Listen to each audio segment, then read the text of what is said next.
Hello and welcome.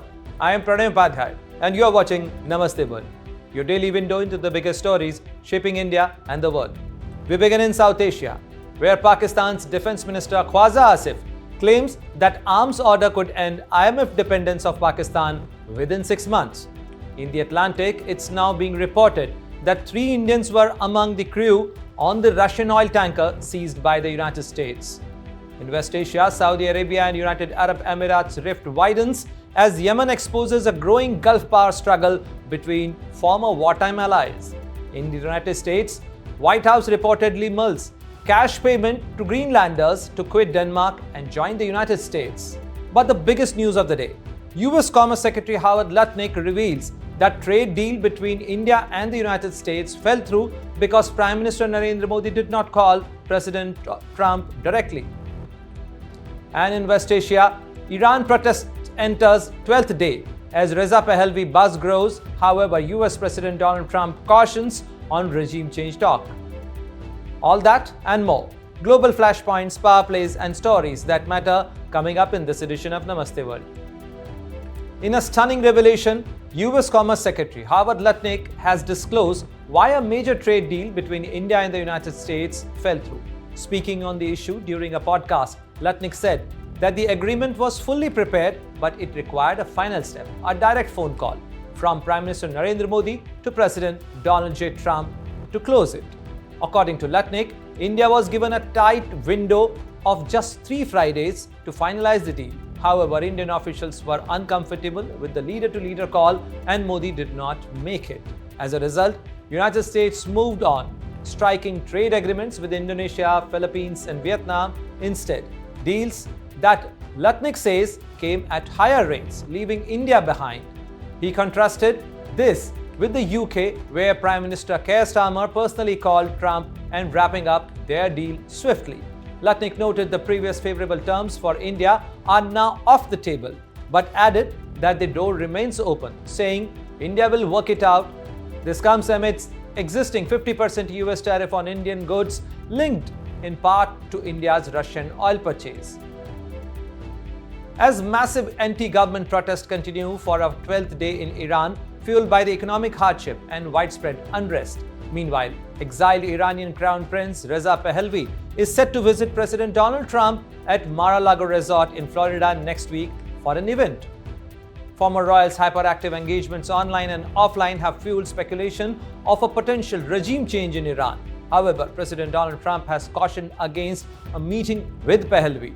He said in an interview that Pahlavi seems like a nice person. It would not be appropriate at this time to have a meeting with him. President Trump has also said that US should let events unfold and see who emerges.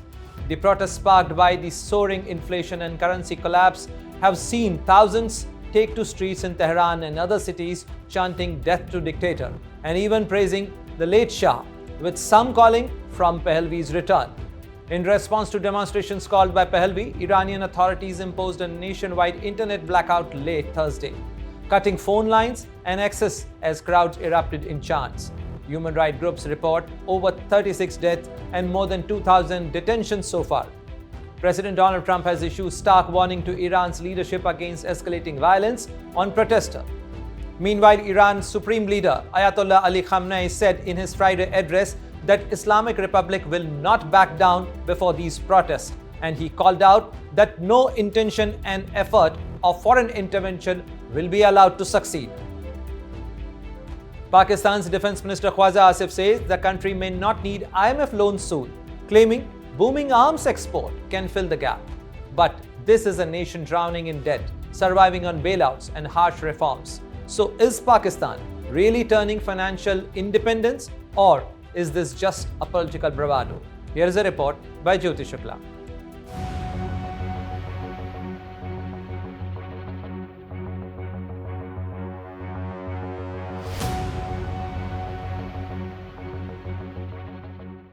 Imagine drowning in debt and then claiming you're about to buy a yacht. That's essentially what Pakistan's defense minister just did. Pakistan's Defence Minister Khwaja Asif says the country may not need IMF loans in the next 6 months. His reason? Rising demand for Pakistani defence equipment. हमें इस वक्त जितने order मिल रहे हैं, क्योंकि जहाज हमारा test हो गया है ना, वो ऑर्डर मिल रहे हैं, हो सकते हैं हमें IMF की जरूरत ना पड़े 6 महीने के बाद जो है। अच्छा जी बिल्कुल, मैं आपको कॉन्फिडेंस 6 महीने के बाद 6 महीने के बाद जो है, अगर वो ऑर्डर सारे मटेरियलाइज हो जाते हैं, हमें IMF की जरूरत ना पड़े, हम हाथ जोड़ के उनसे माफी मांग के जो है आराम से अपने वसाइल के मुताबिक जो है जिंदगी बसर करेंगे इंशाल्लाह। According to Khwaja Asif, arms exports could soon replace IMF bailout money. Sounds bold. Also sounds completely detached from reality. Pakistan is currently one of the IMF's most frequent borrowers in history. Since 1958, it has taken 24 IMF bailouts. As of January 2026, Pakistan owes the IMF about $10.6 billion or over 7.4 billion special drawing rights, making it the third largest debtor after Argentina and Ukraine. In September 2024, the IMF approved a $7 billion bailout package to stop Pakistan from defaulting. That came after a $3 billion emergency loan in 2023. This is not financial independence, this is economic life support. So where is this new confidence coming from? Asif says Pakistan's aircraft were tested during a brief military exchange with India and that this has triggered international orders. India, it must be said, carried out precision strikes on terror camps in Pakistan and Pakistan-occupied Jammu and Kashmir after the Pahalgam terror attack. Islamabad responded with unverified claims that it shot down multiple Indian jets. Yes, Pakistan is discussing arms deals. There's talk of selling JF-17 fighter jets to countries like Bangladesh, Libya, and possibly Saudi Arabia. Pakistan reportedly signed weapons export deals worth around $10 billion in 2025, its highest ever. But here's the catch.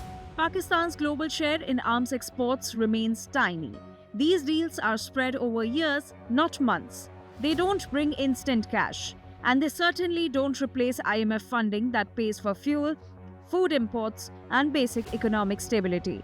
Meanwhile, the IMF is still calling the shots. To unlock bailout money, Pakistan was forced to raise taxes, cut subsidies, and privatize state assets. Just last month, it sold a majority stake in Pakistan International Airlines under IMF pressure. The economy? Still fragile. The IMF itself says Pakistan's crisis is driven by elite capture, where political and military elites drain the system. Poverty has climbed to 25.3%, with nearly half the population living below the lower middle income poverty line. Growth remains sluggish and barely keeps up with population growth. So no, Pakistan is not escaping the IMF anytime soon. Selling a few jets doesn't erase decades of debt, and wishful thinking doesn't pay bailout installments. With Jyoti Shukla, Bureau Report, India Today Global. 3 Indian nationals were now caught in the middle of a growing global standoff. The United States has seized a Russian oil tanker in the Atlantic, triggering a sharp diplomatic clash with Moscow. What does this seizure mean for international law and for the safety of Indian crew members? Here is a report by Rudrashish Kanjilal.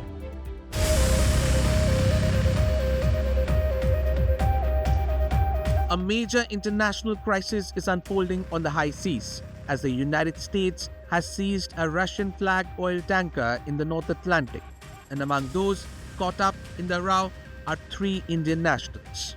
What began as an enforcement action has now spiraled into a full-blown diplomatic confrontation, with Moscow accusing Washington of violating the most fundamental principles of international maritime law. The vessel at the center of the storm is the oil tanker Marinera, formerly known as Bella 1, chased across the Atlantic and seized on January 7 by US Naval and Coast Guard services. The United States says the ship was part of efforts to block sanctioned oil shipments linked to Venezuela and other regimes. According to reports, the tanker's 28-member crew is multinational, including 17 Ukrainians, 6 Georgians, 2 Russians, and 3 Indian nationals, now caught in a bitter geopolitical dispute playing out far from home. This incident has raised urgent questions about international law, freedom of navigation, and the safety of seafarers in contested waters. Moscow has responded with vehemence.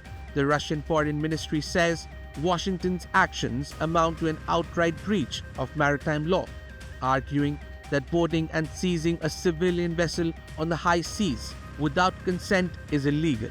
It has dismissed US claims about domestic sanctions as unfounded and labeled the seizure as neocolonialist behavior.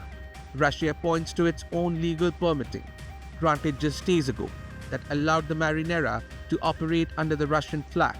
It insists the United States was repeatedly informed of the tanker's status before the operation. Moscow's statement sounded a stark warning. Boarding a ship outside territorial waters with military force is a gross violation of the 1982 UN Convention on the Laws of the Sea, a cornerstone of global navigation rights. From Washington's perspective, the operation was lawful, carried out under a US court warrant amid sanctions enforcement and aimed at disrupting what American officials call sanctioned oil trafficking. The United States says the ship had previously tried to evade enforcement, including changing flags and identities. Tactics, it says, are used by what it calls the shadow fleet of ships that help sanctioned regimes move oil. But critics warn this incident could set a dangerous precedent, blurring lines between sanctions enforcement and high seas sovereignty, and raising the specter of further escalation between two of the world's most powerful militaries. With Rudrashish Kanjalal, Bureau Report, India Today Global. For years, Saudi Arabia and United Arab Emirates fought together in Yemen, projecting unity in a brutal war. That alliance is under strain, with Riyadh accusing Abu Dhabi of backing rival forces and threatening its security. So why has Yemen become the breaking point in this Gulf partnership? Here is a report by Farhan Khan.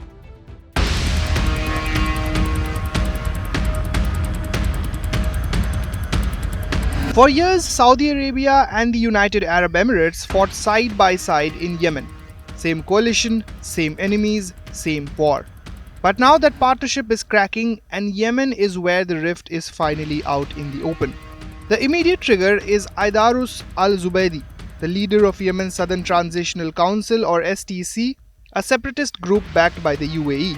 Saudi Arabia claims al-Zubaydi secretly fled Yemen at night, traveling through Somaliland and Somalia before landing in Abu Dhabi, allegedly with Emirati help. Riyadh calls him a fugitive. Abu Dhabi hasn't responded. This wasn't just about one man skipping peace talks in Riyadh. It exposed a much deeper conflict of interests. Saudi Arabia wants a unified Yemen under a central authority that does not threaten its long southern border. The UAE, on the other hand, has backed southern Yemeni factions that want autonomy or outright independence in areas that sit along critical Red Sea and Gulf of Aden shipping routes. For Riyadh, that's a red line.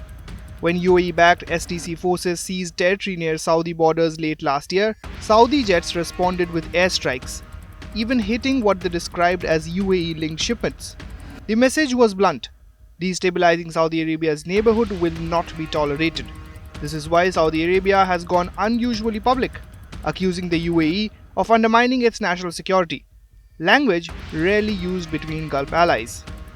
Yemen is only part of the picture. Saudi concerns also extend to Sudan, the Horn of Africa, and even Syria, where Riyadh believes Abu Dhabi is cultivating influence through non-state actors. To Saudi leaders, this looks dangerously similar to the playbook they once accused Iran of using. The UAE rejects that framing. Abu Dhabi says its actions are about counterterrorism, maritime security, and regional stability, pointing to its heavy sacrifices in Yemen and its fight against extremist groups like Al-Qaeda and ISIS. But geography matters. Yemen and Sudan sit right on Saudi Arabia's doorstep. Instability there feels existential in Riyadh far more than it does in Abu Dhabi. The fallout has been swift. Al-Zubaydi has been removed from Yemen's leadership council. Saudi-backed forces have reclaimed key territory. The STC has been pushed into talks in Riyadh, effectively shelving its immediate secession plans. What's emerging is a clear power message. Saudi Arabia sees itself as the ultimate decision maker in Yemen's future. This rift is unlikely to turn into open conflict. Both countries are economic heavyweights, US allies, and vital players in global energy markets. But the illusion of an equal partnership is gone. Yemen hasn't just become a battlefield. It's now the stage where a Gulf power struggle is being played out in full view of the world. With Farhan Khan, Bureau Report, India Today Global. Imagine waking up to finding up $100,000 in your account, not for a job or lottery, but from the US government. That's what Trump administration is reportedly considering for Greenland. Is America really trying to buy an island offering between $10,000 and $100,000 per person? Here is a report by Srijita Sen Majumdar.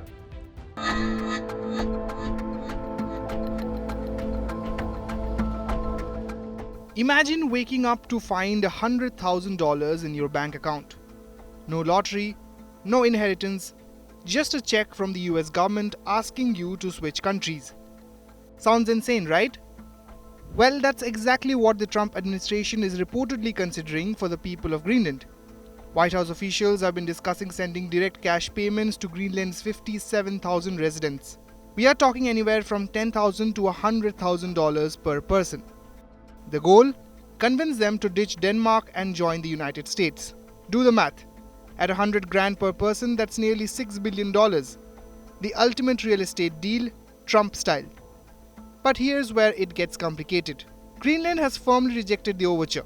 In a Facebook post on Sunday, Prime Minister Jens Frederik Nielsen declared enough is enough, no more fantasies about annexation. And it's not just Greenland pushing back. 7 European nations, including France, Germany and Britain, issued a joint statement this week saying only Greenland and Denmark get to decide their future. So, why does Trump want Greenland so badly? Simply because of the location. The island is packed with rare minerals, which is crucial for military tech. White House insiders say these discussions have gotten way more serious since last weekend's operation that captured Venezuelan President Maduro. Apparently, aides want to ride that momentum straight into Greenland. Here's how it could work. The administration is floating something called a Compact of Free Association, similar to deals the US has with tiny Pacific nations. America provides services like mail delivery and military protection. In exchange, the US military operates freely and trade flows duty-free. But there's a catch. Greenland would likely need to break away from Denmark first. That's where those cash payments come in, potentially incentivizing Greenlanders to vote for independence. Problem is, most Greenlanders don't want this. Yes, polls show they want independence from Denmark, but joining the United States, that's a hard pass for most residents. Denmark's not selling either. Copenhagen has made it crystal clear. Greenland is not for sale. Greenland has never been for sale and never will be for sale. So nothing has changed from the Greenlandic side. And of course, we can see that US is trying to say that they won't rule out to annex our country, and they're also interested in getting our country in other ways. But it's not interesting for us. The world's most powerful nation trying to buy an island from a close ally by literally writing checks to its citizens. It's transactional, it's controversial, and according to European leaders, it's completely unacceptable. Secretary of State Marco Rubio will meet his Danish counterpart next week in Washington. Well, first of all, Secretary Rubio, I believe, is meeting with the leaders of Denmark and Greenland next week, I want to say it is, but maybe it's the week after that. We'll continue to deliver some of these messages in private, some of them in public, but I guess my advice to European leaders and anybody else would be to take the President of the United States seriously. What has he said about Greenland? Set to the side the crazy overreactions that I've seen from the press and from certain people in Europe. What has the President said? Number one, Greenland is really important, not just to America's missile defense, but to the world's missile defense. Number two, we know that there are hostile adversaries that have shown a lot of interest in that particular territory, that particular slice of the world. So what we're asking our European friends to do is to take the security of that landmass more seriously, because if they're not, the United States is going to have to do something about it. What that is, I'll leave that to the President. But one thing's certain, Trump's Greenland obsession isn't going anywhere. Whether it's cash, diplomacy, or military options, the president wants that island. The question is, does Greenland want him? With Srijita Sen Majumdar, Bureau Report, India Today Global. As we wrap up today's show, here's a quick look at the top stories making waves around the world. Russia says it launched precision strike, including the Orshanik missile, on Ukrainian military-linked infrastructure in response to the alleged drone attack on President Putin's residence. 3 people were missing as massive bushfire ripped through southeast Australia, destroying homes and extreme heat and dangerous winds. Hundreds protest outside Portland ICE facility after an immigration agent shot 2 people during a vehicle stop. And that brings us to the end of today's edition of Namaste World. From breakthrough in technology and business to political developments and natural disasters. Stay tuned as we bring you the latest updates, key developments and more from New Delhi to New York. See you again tomorrow, same time, right here on Namaste World.